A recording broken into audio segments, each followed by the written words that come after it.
Hey, nice to see you.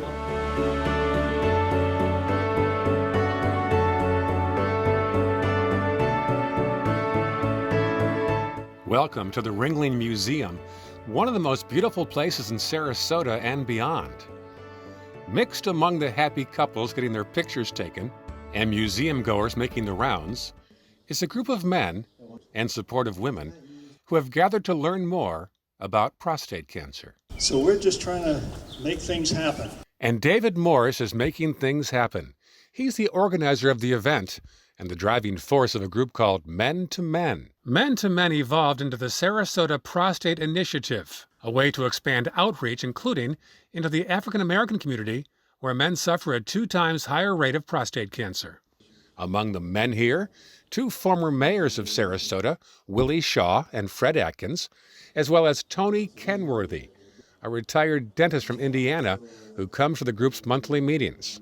We're all in different forms and different shapes of our particular problem. So we need to be right on top of it. We've got one meeting a month, so we're pretty active. Many wanted to be here to listen to the advice of this man, Dr. Dwight Fitch, a radiation oncologist from Bradenton. He says events like this are therapeutic. Incredibly important. It's a sense of togetherness with these support groups where you can lean on the next guy, lean on the next woman, and realize that you're not alone. And that feeling of not being alone, that collectiveness, really helps you get through your own struggles. And sometimes that collectiveness crosses over into humor about their situation.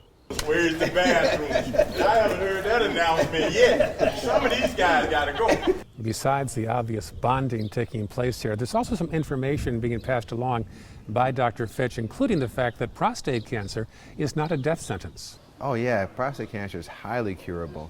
I mean, you're got a 5-year survival in excess of 95%, especially if it's found early, especially if you pay attention to symptoms, especially if you're getting screened. Dr. Fitch, that was really superb. Thank you so much. Morse later said his biggest takeaway was the fact prostate cancer detection has made a huge advancement. I tell you, Dr. Fitch is one remarkable person. As I commented at the end, that he gave us a course in prostate cancer more complete than anything I've ever seen. And the key thing he talked about was the fact that this PSA versus digital rectal exam question has been modified to the point where no longer is the digital rectal thing a key component. And maybe you can get away with just a blood test. And information like that is what encourages couples like John and Karen. Well, there's so much disinformation out there that I think that when you get this expertise input, it really reassures you. And it was really nice to see that there was such a good support system.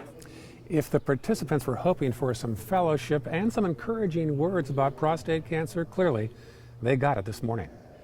At the Ringling Museum in Sarasota, I'm Ray Collins.